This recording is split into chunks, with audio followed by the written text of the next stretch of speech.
여러분 안녕하십니까? 산림기능사 필기 6회 2022년 대비 강의를 시작하겠습니다. 문제 1번입니다. 나무 줄기에 뜨거운 직사광선을 쬐면 나무 껍질의 일부에 급속한 수분 증발이 일어나거나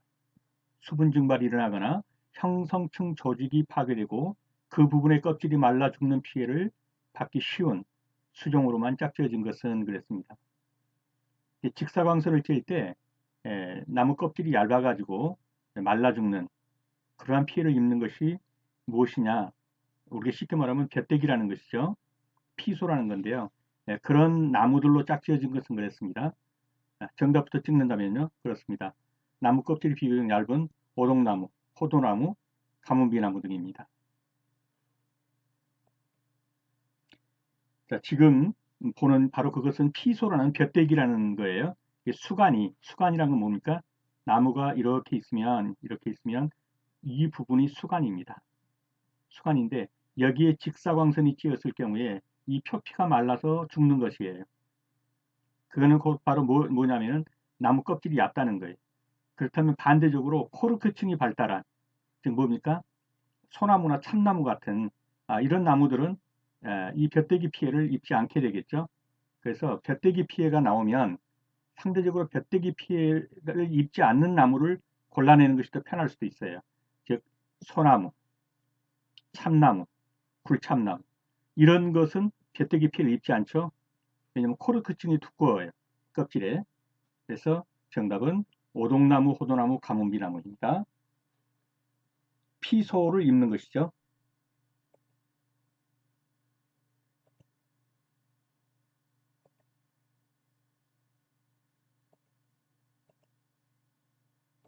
죄송합니다.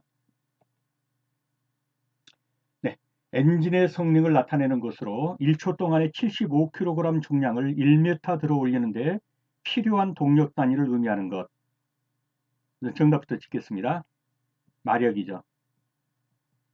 말마자에 힘력자를 쓰는 몇 마력 할 때 마력인데요.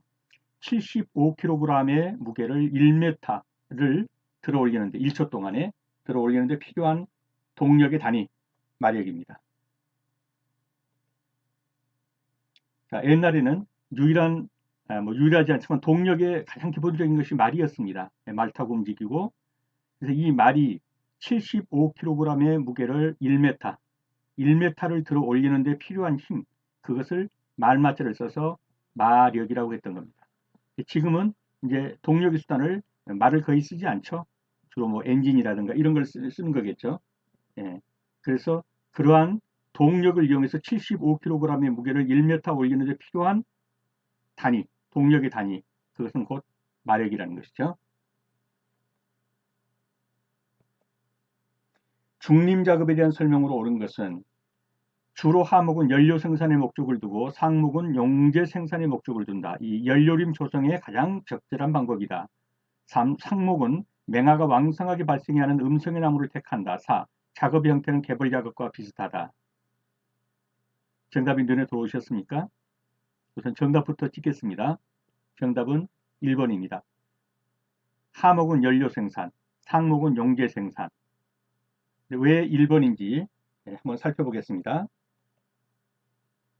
자, 중림 작업을 보려면 먼저 교림 작업, 교림과 외림을 알아야 되는데 교림의 교자는 무슨 교자냐면 이 키가 크다.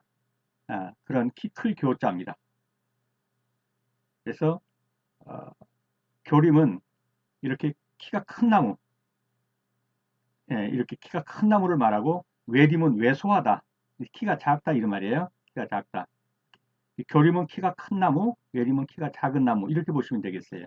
이 교림은 주로 씨앗부터 심어가지고 쭉 자란 나무 이렇게 키 크게 자란 이것이 교림이에요. 외림은요 본래 있던 나무의 털을 베버린 거예요. 이렇게 베버리면 뿌리만 남겠죠. 이런 데서 나오는 이 외림, 이 싹 트는 거예요. 이게 움싹기르기라고 하죠. 이것을 이렇게 나오는 싹을 뭐라고 그러냐면 우리가 맹아라고 하고요. 또는 움싹이라고도 해요. 움싹. 이걸 키우는 것이 바로 외림이에요. 왜소하게 키운다 해서 이 외림은 주로 뭘로 쓰입니까? 땔감으로 쓰여요. 땔감. 연료로 쓰인 거예요. 땔감으로. 그리고 이 키 큰 거, 즉 발화부터 시작해갖고 쭉 키운 이 키 큰 거, 이걸 교림이라고 그러는데 이 교림은 주로 용재 생산, 이게 목재로 쓰인다든가 이런 용재 생산에 쓰이는 거, 이것을 가리켜서 교림이라고 그래요. 교림만 하면은 뭐예요? 다 키 큰 나무만 있겠죠? 외림만 하면 다 키 작은 나무들만 있어가지고요. 땔감으로 쓰겠죠? 중림은요. 이걸 섞는 거예요. 교림과 외림을 섞어서 키 큰 것도 있고 작은 것도 있고 큰 것도 있고 작은 것도 있고 이런 식으로 섞어서 교림과 외림을 섞어서 이 숲을 형성하는 것, 이것을 가리켜서 가운데 중자를 써서, 그렇죠? 교림과 외림의 가운데 중자를 써가지고 중림이다, 이렇게 말을 하는 거예요. 그래서 이 내용은 한번 읽어보시고요.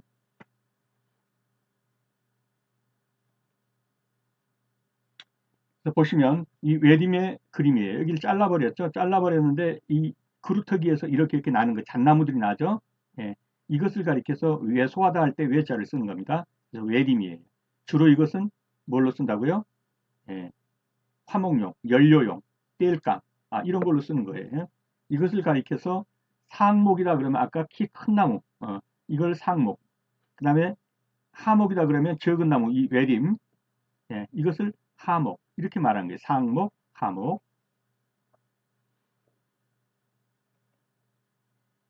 자, 중림 작업에 대한 설명으로 옳은 것은 그랬어요. 이제는 뭡니까? 하목은 키 적은 나무는 연료 생산으로, 그 다음에 상목, 키 큰 나무는 용재 생산 목적으로 둘을 같이, 상목과 하목을 같은 숲으로 가꾸고 있는 거, 이것을 중림 작업을 한단 말이죠. 그 다음에 연료림을 조성에 가장 적당한 방법이다. 이거는 뭐예요? 그렇죠. 외림 작업으로 해야 되겠죠. 그래서 중림 작업은 아니고요.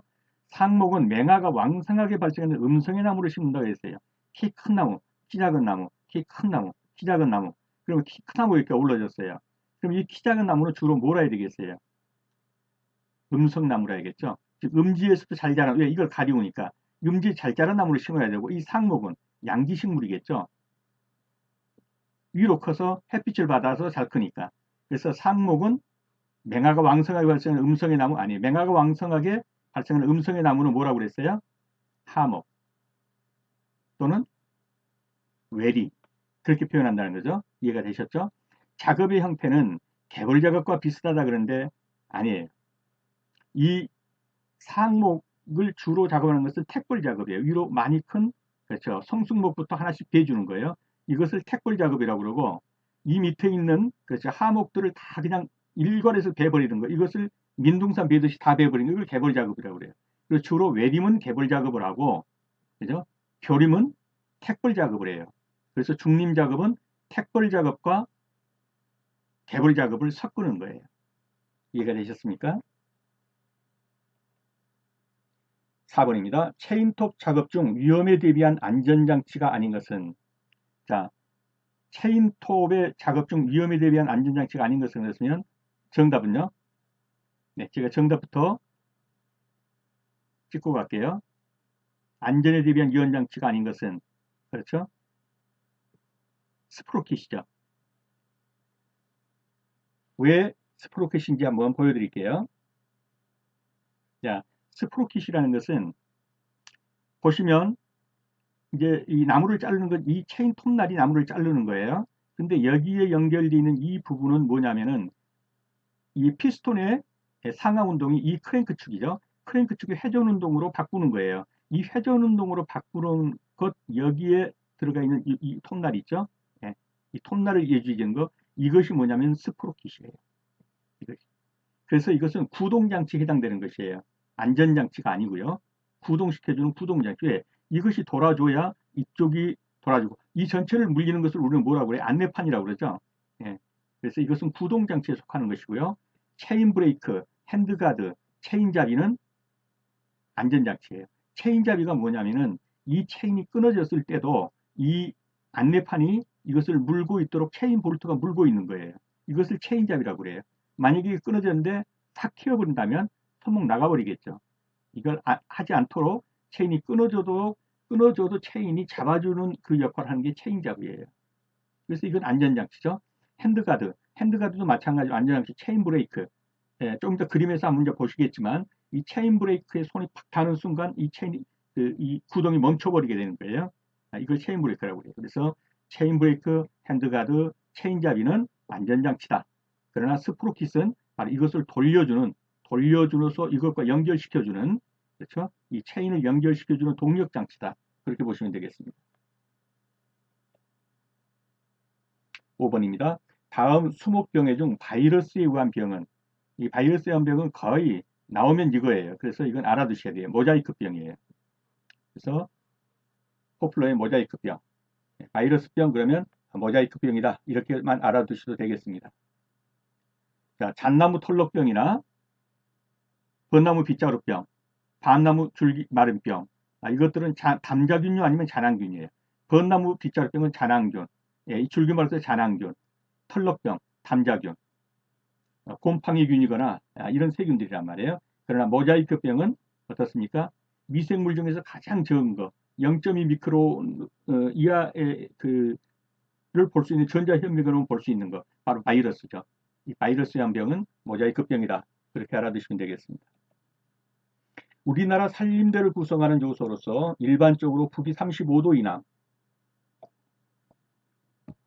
평균 기온이 14도씨 이상이 되는 지역에 상인되는 연평균 기온이 14도 이상이라면 굉장히 더운 날씨예요. 그래서 이것은 곧 뭘 말하냐면 정답부터 쓴다면 이건 난대림이에요. 난대림은 뭐예요? 남방, 더울 난자죠. 상당히 더운 거예요. 온대림은 따뜻한 온대림, 난대림보다는 약하죠. 따뜻하다.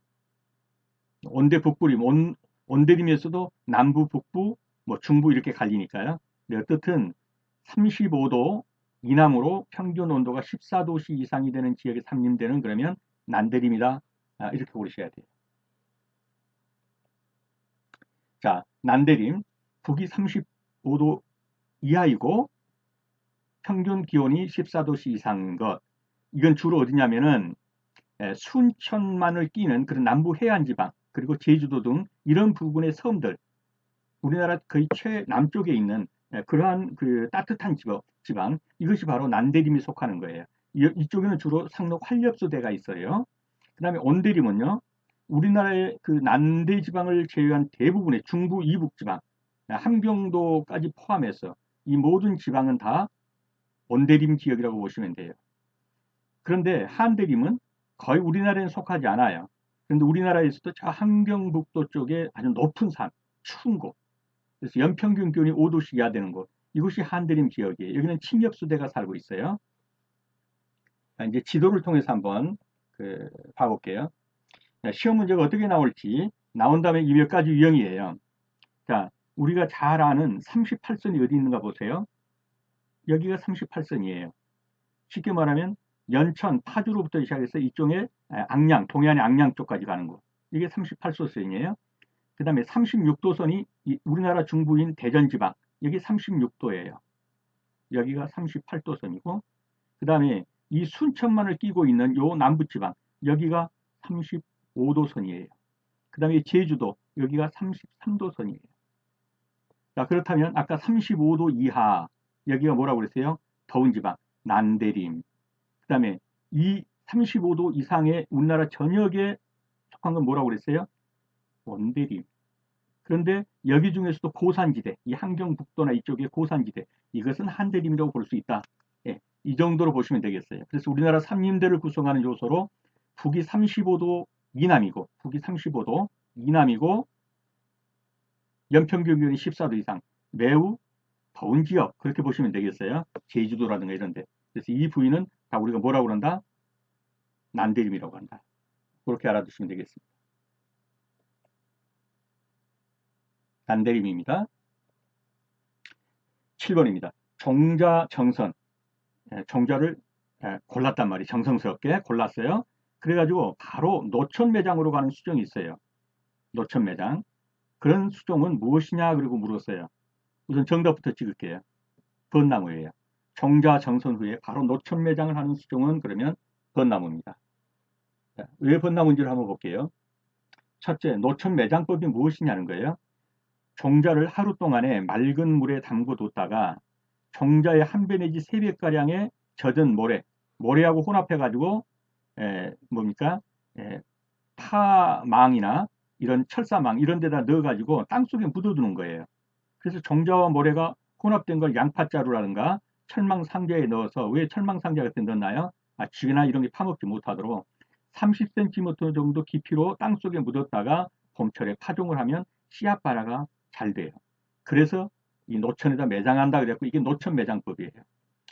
정자를 정선한 후에 노천 매장하는 수종으로 주로 어떤 나무들이냐 하니까 벚나무, 들매나무, 잣나무, 은행나무, 호두나무, 벽오동, 소나무, 해송, 박달나무, 주로 이런 씨앗들은 껍질이 두껍거나 잘 발화가 안 되는 것들이에요. 그래서 이런 것들을 양파자루나 이런 것에 싸서 모래주머니, 물려준 모래주머니에다가 넣어서 한겨울을 보내면 발화가 잘 된다. 이렇게 해서 노천에 매장한다 했고, 노천 매장법이란 말이에요. 자, 그러면 정자 정선 후 바로 노천 매장을 하는 수종은, 노천, 정선은 노천 매장이라는 뜻까지 알았어요. 그런데 거기에 수종이 뭐냐 헷갈리는 거 있을 수 있어요. 벚나무라고 그랬죠. 그냥 이렇게 암기하셔도 돼요. 어때요? 벗이 죽으면 그냥 바로 노천 매장 하세요. 노천에다 그냥 묻어주시는 게 좋아요. 너무 오래 친하다고 너무 오래 껴안고 있는 것도 안 좋아요. 그리고도 뭐 새싹 난다, 부활이라고 할까요? 어떻든 벗이 죽으면 바로 노천에다 묻어줘야 한다. 그 정도로 해서 나오면 이런 나무가 나올 수 있어요. 벚나무, 노천매장. 그렇게 알아두시면 되겠습니다.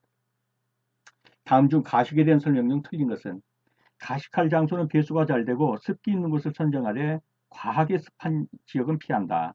가식은 대부분 점상으로 한다. 가식 시 모묘구 끝이 가을에는 남쪽으로 향하도록 한다. 가식 시 모묘구 끝이 봄에는 북쪽으로 향하도록 한다. 정답은요? 네, 정답부터 찍을게요. 가식할 장소는 배수가 잘 돼야 돼요. 너무 배수가 안 돼서 습한 지역은 뿌리가 썩어버려요. 배수가 잘 되고, 그러나 습기가 너무 없으면 또 뿌리가 죽어버리겠죠. 그래서 배수가 잘 되고 습기가 있는 곳을 선정하되 과하게 습한 지역은 피한답니다. 자, 2번은요. 가식은 대부분 점상으로 한다. 점상이 틀린 거죠. 점상이 틀리고 뭐예요? 이렇게 나무가 이렇게 있으면 뿌리가 막 이렇게 있겠죠. 그러면 또 나무가 이렇게 있으면 또 뿌리가 막 이렇게 있겠죠.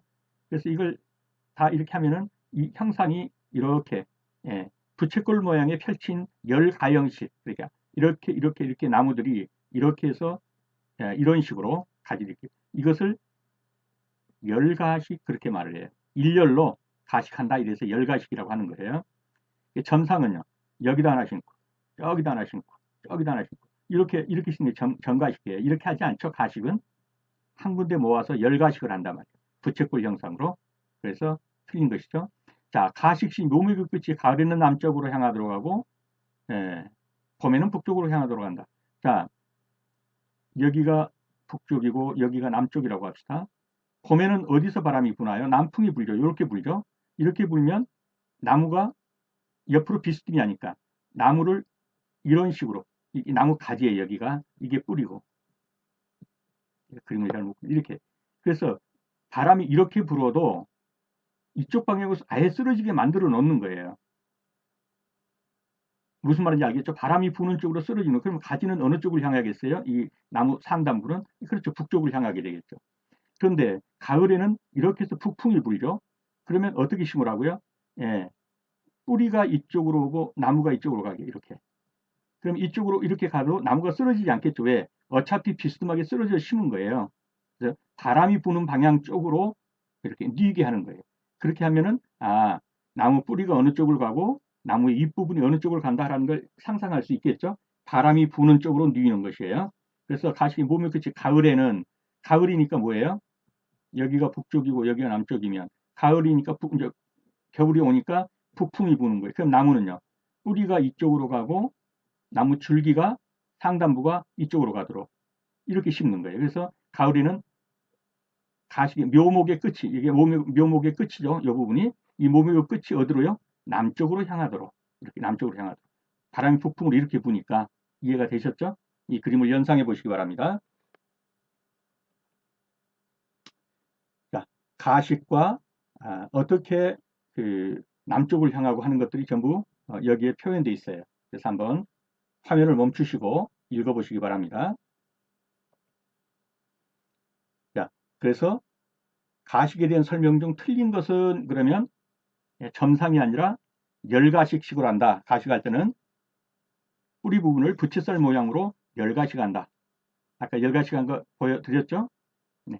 이렇게 뿌리들이 이렇게 있으면 이렇게 일렬로 그러다 보면 이쪽이 넓고 이쪽이 얕으니까 이런 식으로 되겠죠. 부채꼴 모양으로. 그래서 부채살 모양의 열가식한다. 점상이 아니다 이 말이죠.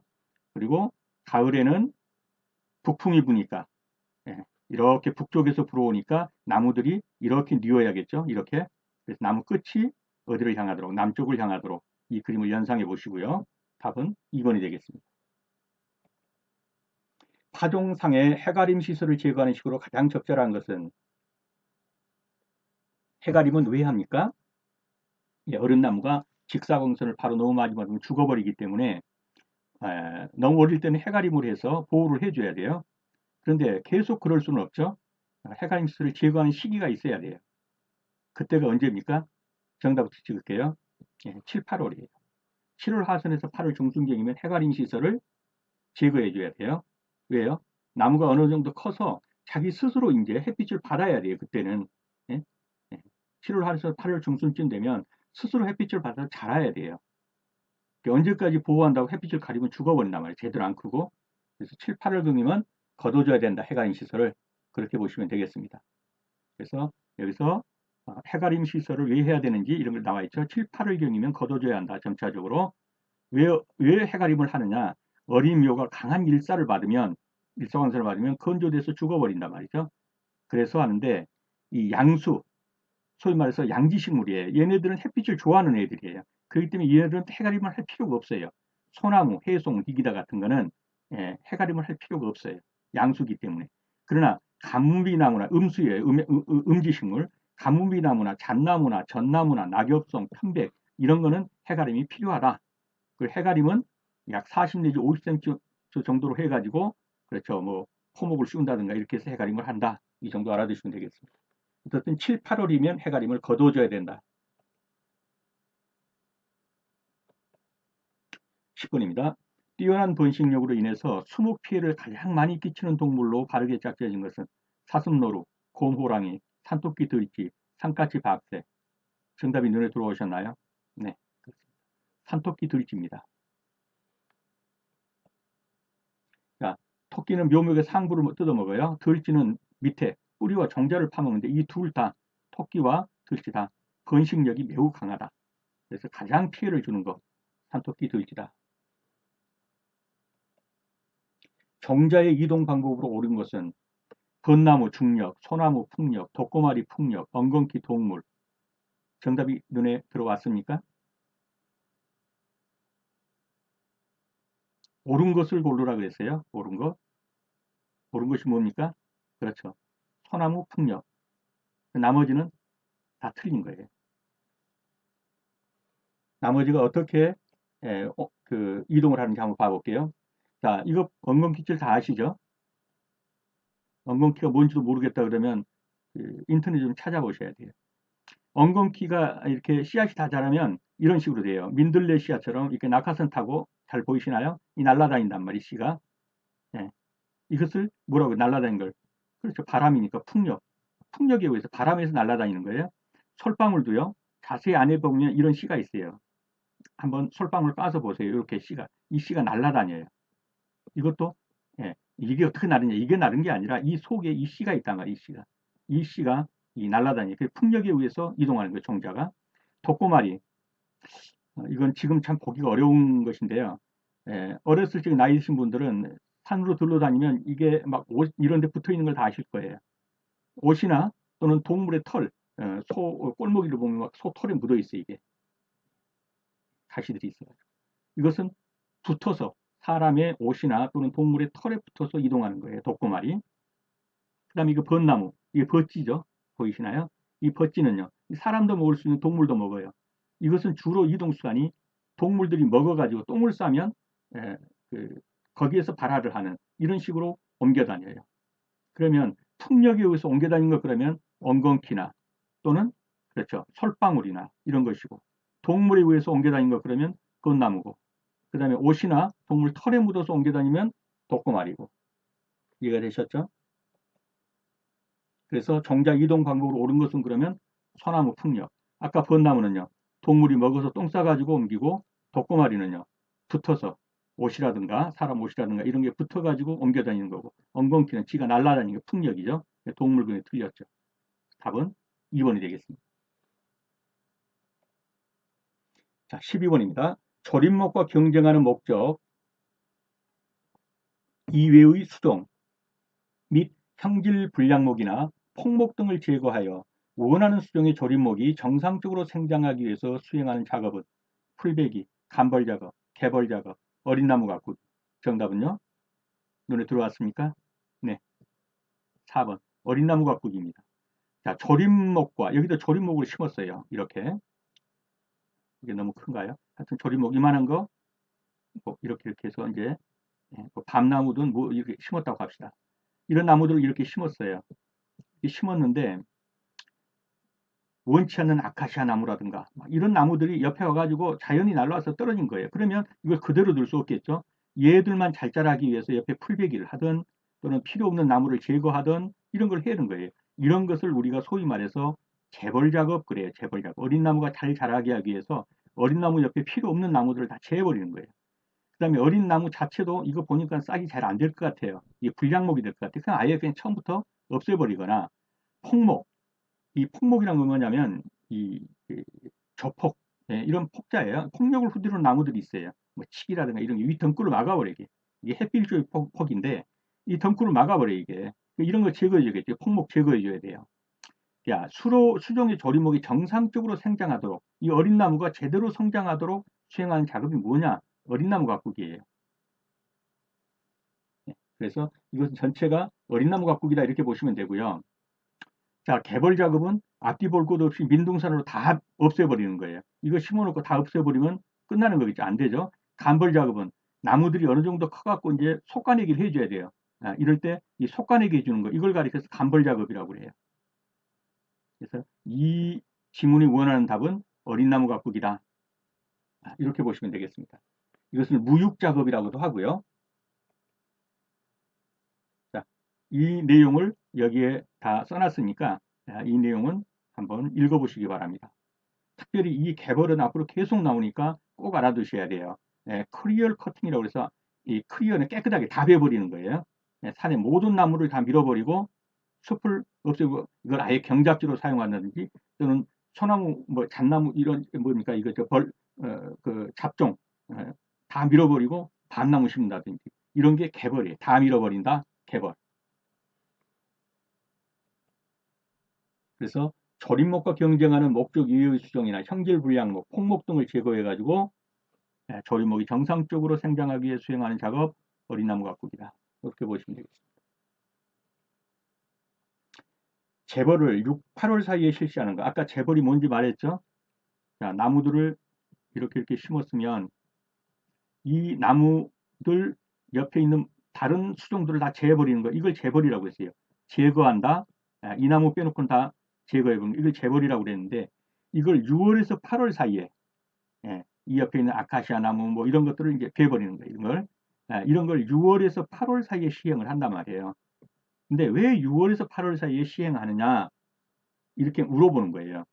제거 대상목이 맹화력이 약한 기간이기 때문에 재벌 대상목이 왕성하게 성장을 하기 때문에 연료 생산량이 많기 때문에 작업인부를 구하기 쉬워서 자 6, 8월이 작업인부 구하기 쉽나요? 쉽지 않아요. 농분기 그때죠. 자 연료 생산량이 많으므로 그 뭐 그 얼마나 되겠어요 연료 생산량이 재벌 대상목이 왕성하게 성장을 하므로 그것도 맞을 수는 있어요. 근데 여기서 원하는 답은 제거 대상목의 맹활력이 약한 기간이므로 이게 정답이에요. 왜냐하면 대놨어도 왕성하게 또 자라면 문제가 있겠죠. 자, 이 나무들이 이렇게 있는데 이거 아카시아 나무라고 합시다. 있고요. 자, 이렇게 있는데 이 뿌리들이 봄철부터 시작해갖고 강한 그 가지고 있던 영양을 다 이 나무로 올려 보내요. 그래서 이 나무가 막 이렇게 자라는 거예요, 이제. 아카시아 나무가 이 밤나무 옆에 밤나무를 심었는데 아카시아 나무가 자라는. 이것을 6월에서 8월 사이에 베는 거는 2월에서 8월 사이에 베버렸어요, 이제 이거를. 그러면 얘들이 새순이 나기가 어려워요. 왜냐하면 이미 이 뿌리가 힘을 다 써버렸어요. 이제 이 6, 8월이 지나면은 여기에 있는 이 잎사귀들이 이 뿌리로 이 영양소를 보내줘서 오히려 이 어미를 먹여 살려야 되는데 다 이게 힘을 다해서 이 자식들한테 다 보내는데 이걸 베버리니까 이거 없어버리니까 다시 이 um을 키우자니까 힘이 없어요. 이 뿌리가. 그래서 맹하력. 여기서 나오는 걸 맹하라고 그랬잖아요. 여기서 이 um싹이에요. 이걸 내보낼 힘이 없는 거예요.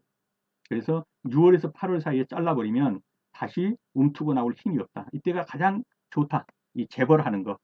모슬나무 다 옆에 있는 것들, 아카시아나무 이런 거 제거해버리는 게 6월에서 8월 사이에 베버리는 것이 새싹이 못 나게 하는데 가장 유력한, 유리한 계절이다. 6월, 8월. 이해가 되셨나요? 네. 그렇게 알아두시면 되겠습니다.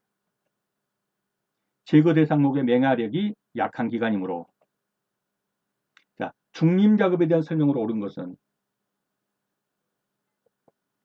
아까 중림을 얘기할 때 반드시 이 둘을 알아두시라고 했죠. 교림, 그 다음에 밑에는 외림. 교림은 키 큰 나무, 응? 씨부터 뿌려갖고 자라는 키 큰 나무, 여기 교림이고, 외림은 있던 거 그루터기 잘라버렸더니 여기서 나는 왜소한 나무들, 나뭇가지들, 이게 외림이에요. 이 키 큰 나무와 이런 잘 자란 외림을 동시에 같이 가지고 있는 숲, 요걸 중림이라고 그랬죠. 자, 그러면 이제 중림 작업에 대한 설명으로 옳은 것은 그랬어요. 작업의 형태는 개벌 작업과 비슷하다. 주로 하목은 연료 생산의 목적을 두고 상목은 용지의 목적을 둔다. 상목은 맹화가 왕성하게 발산하는 음성의 나무를 택한다. 열여림 조성에 가장 적당한 방법이다. 자, 아까 한번 풀어본 문제 같은데 이제 다 각도를 달리해서 한번 보죠. 우선 답은 무엇입니까? 옳은 거. 그렇죠. 2번이 답이죠. 자, 작업의 형태는 개벌 작업과 비슷하다. 작업의 형태를 하려면 뭘 해야 돼요? 교림은 택벌 작업, 외림은 개벌이에요. 그러면 택벌과 개벌을 섞는 그런 작업을 해야 되겠죠. 그래서 이건 틀린 거예요. 상목은 키 큰 나무죠. 요거는 양지식물이고 외목은 음지에서도 자랄 수 있는 거예요. 이게 작은 이 키 큰 나무 밑에 작은 나무, 키 큰 나무 밑에 작은 나무. 그럼 이거는 햇빛을 얼마 안 봐도 자랄 수 있는 나무, 즉 음지식물이란 말이죠. 이 외목은. 그러나 이 교목은요, 키 큰 나무이기 때문에 이건 양지식물이에요. 자, 상목은, 이 키 큰 나무는 맹화가 왕성하게 발생하는, 아니죠. 요게 맹화죠. 요 적은 나무, 요게 그루터기 잘라서 나오는 맹화가 왕성하게 발생, 음성의 나무를 택한다. 이거는 뭐예요? 외림을 말하는 거예요. 또 하목을 말하는 거예요. 하목, 이 키 작은 나무. 상목은 교림인데 이것은 양지식물이다. 이렇게 보시면 되겠어요. 요 위에 건 양지식물, 요 밑에 잘 자란 것은 음지식물. 근데 이거는 음지식물을 말하는 겁니다.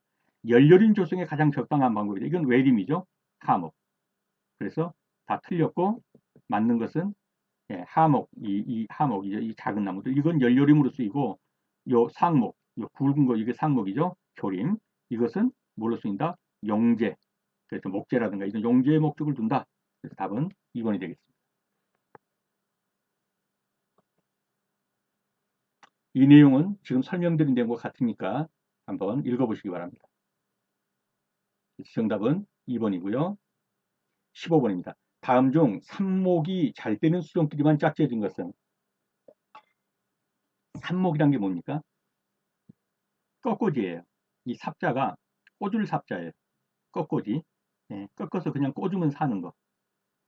그게 무슨 나무냐? 그렇게 물었어요. 버드나무, 잣나무, 개나리, 소나무, 오동나무, 느티나무, 사철나무, 미루나무. 정답부터 찍는다면요. 눈에 들어왔나요? 네, 정답은 4번입니다.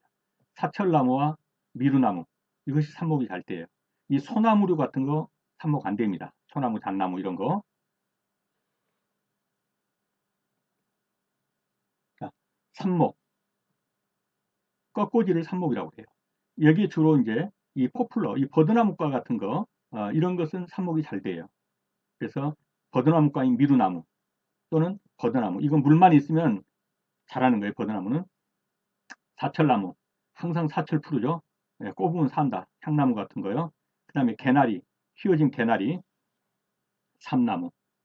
근데 삽목이 어려운 수종, 이걸 더 알아둔 게 더 나을지도 몰라요. 소나무, 잣나무, 느티나무는 삽목 안 된다. 꺾꽂이로 해갖고는 안 된다 이 말이에요. 소나무를 꺾꽂이 한다는 말 못 들어보셨죠?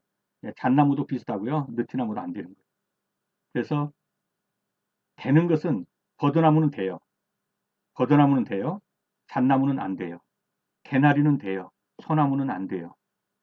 오동나무, 느티나무 이거 다 어려워요. 여기 느티나무 안 돼요. 근데 되는 것은 사철나무, 미루나무예요. 이게 시험 문제 나오면 어떨까요? 쉽게 맞출 수 있나요? 이 버드나무과 종류는 물만 있으면 꼽으면 산다. 미루나무도 이거 버드나무과예요.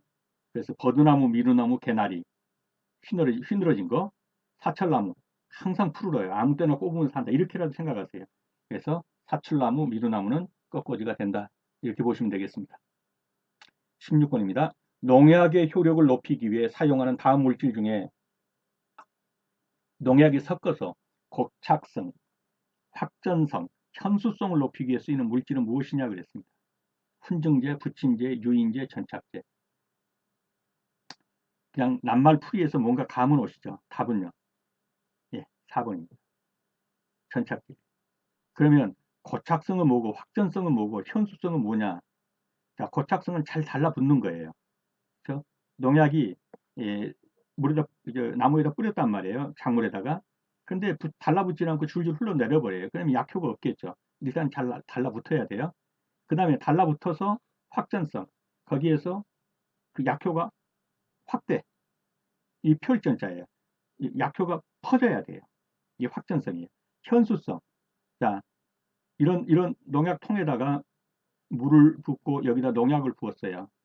그런데 이 농약이 물에 풀어지질 않아요. 현수성이라는 건 뭐냐면 현자가 이게 풀어진다는 말이에요. 현수성이란 게 물에 이렇게 풀어져야 돼요. 농약 한 병을 조금 한 병을 부었는데 여기만 지들끼리 뭉쳐있고 물에 안 풀어져요. 그러면 이 농약 줘봐요. 여기 다 물만 가다 나중에는 봉양하겠지. 이게 풀어져야 되게. 이걸 현탁 또는 현수 그래요. 물에 풀어지는 성질이 있어야 돼요. 그리고 풀어서 이 잎사귀들을 뿌렸을 때 여기에 고착돼야 되고 여기서 또 약효가 이렇게 확전성 펼쳐져야 돼요. 그래서 고착성, 확전성, 현수성 이런 걸 높여 쓰이는 물질 전체를 가리켜서 있는 뭐라고 그런다? 전착제라고 한다. 이 전이 이 전시할 때 이 전자예요. 확전성 할 때 이 전자 달라붙어 가지고 달라붙어서 이 착장 부착한다 이 말이죠.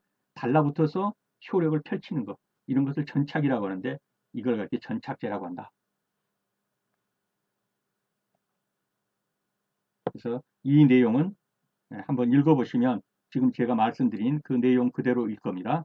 현수성은 물에 풀어지는 어떤 것. 그래서 이런 것들이 잘 다 갖추어진 거, 이런 것을 가지고 전착제, 전시할 때 전자죠. 달라붙어 가지고 약효가 확대되는 것. 이런 걸 전착제라고 한다. 농약의 효력을 높이기 위해서 이러이러한 성질을 가진 물질을 쓰는데 그것은 뭐라고 하냐. 농약에다가 단순한 농약만 섞으면 안 돼요. 이런 전착제가 들어가야 달라붙고 거기서 약발이 펼쳐지고 또 이 농약이 물에 들어가서 잘 현탁, 고르게 물하고 섞여야 돼요. 이런 성질, 이 농약의 성질 플러스 이 전착제의 성질이 있어야 된단 말이죠. 이걸 전착제라고 합니다. 17번입니다. 일반적인 곤충의 피부 구조 중 가장 바깥쪽에 위치하는 거. 그냥 정답은 대강 들어오죠? 표피예요. 가장 바깥에 있는 게 표피고요. 그 표피 밑에 이 달라붙어 있는 거, 이걸 진피라고 그래요. 이 진피 밑에 가장 밑에 있는 거, 이 기저막이에요. 기저층. 기저막, 기저층. 그래서 가장 밖에 있는 것을 표피라고 한다. 그래서 정답은 2번이 되겠습니다. 내용 한번 밑에 내용은 읽어보시고요. 다음 중 체인톱에 붙어 있는 안전장치가 아닌 것은 체인톱에 붙여 있는 안전장치 이거 반드시 알아두셔야 됩니다. 체인 브레이크, 전방 보호판, 체인잡이 볼트 이건 다 안전장치입니다. 안내판코 이거는 뭡니까? 동력을 유지하는 장치죠. 그래서 답은 4번이에요.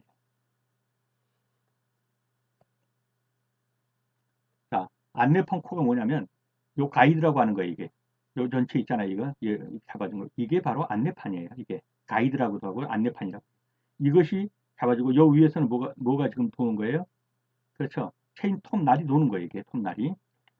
이 톱날이 끊어져도 튀면서 손이 다치지 않게 이걸 잡아주는 게 있어요.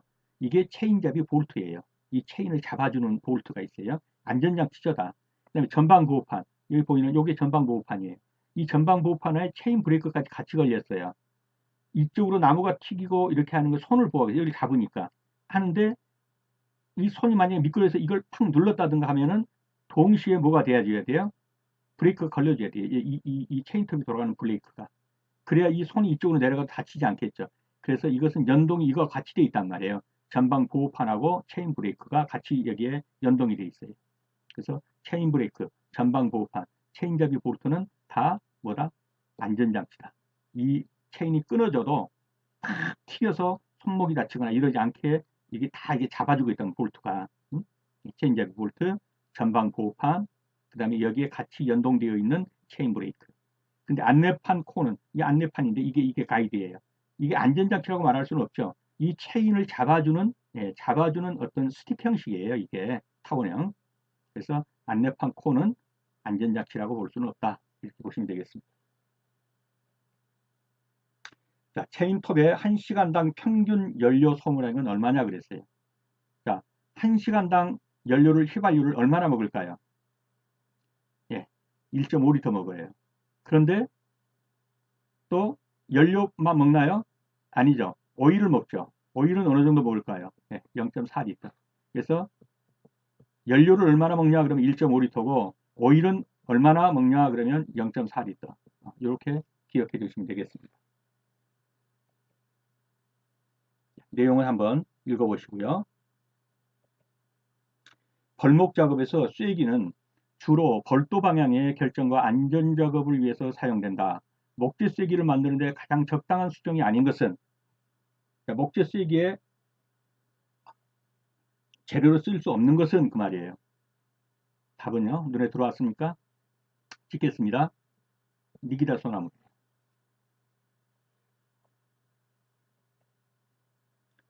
자, 리기다 소나무. 북아메리카 원산의 상록두목인데요. 우리나라 대부분 산에 많이 심겨져 있는 거예요, 이게. 이 목재로는 질이 안 좋아요. 이걸 뭐하러 심냐? 이 사방조림용으로 심는 거예요. 이 사방조림이 뭐냐니까 이 모래사자예요. 예, 황폐된 산지 이런 것을 뭡니까? 숲 조성하면서 그렇죠. 1970년대, 60년대 말 이때 많이 심었죠. 이 사방조림용으로 심은 거예요. 황폐한 산에 예, 그런 데서 잘 자라니까. 근데 지금은 아주 우거져 가지고 이제는 지금을 다 그걸 배라고 그러죠. 그래서 어떻든 황폐된 산지 비탈면 이런 데다 심어 가지고 묘목을 심어서 숲을 조성하는데 아주 일조를 하는 거예요. 그런데 이것이 목재용으로 쓰기에는 아주 질이 안 좋다. 그래서 심지어는 쐐기용으로도 안 좋다. 자, 쐐기, 벌도 방향 이 부분도 시험에 나올 수 있기 때문에 기왕 나온 김에 한번 봐볼게요. 자, 나무를 벌목하려고 할 때 맨 먼저 하는 것은 이 방향으로, 이 사선 방향으로 톱질을 해주는 거예요. 그 다음에 직선 방향으로 톱질을 해서 이걸 뭐라고 그러죠? 수구. 나무 숫자에다 입구자 써서 이렇게 수구를 만들어주는 거예요. 쓰러지는 방향은 이쪽으로 쓰러지는 거죠. 그 다음에 이쪽에서 톱을 집어넣는 거예요. 근데 톱날이 너무 꽉 끼겠죠. 이것을 방지하기 위해서 여기다가 이쪽에다가 쐐기를 박아주는 이런 쐐기, 이 쐐기. 쐐기를 박아줘서 나중에 어느 정도 되면 이제 이 쐐기를 치거나 이렇게 하면 이쪽으로 이 방향으로 무너지는 거예요. 그래서 맨 먼저 이 수구를 파는 지역이 나무가 쓰러져야 되는 가장 좋은 방향으로 파주겠죠. 그 다음에 이보다 몇 센치 정도 위에서 톱날로 들어가는 거예요. 그리고 톱날이 물린 걸 방지하기 위해서 이 쐐기를 박아주면서 하는 거란 말이에요. 지금 묻는 것은 이 쐐기의 목재로 쓰이는데 니기다 소나무는 좋지 않다라고 하는 게 지금 본 문제였고요. 이렇게 쐐기는 사용된다라는 것을 알아두시면 되겠습니다. 네, 수업하시느라 수고 많으셨습니다. 다음 시간에 다시 뵙겠습니다. 감사합니다.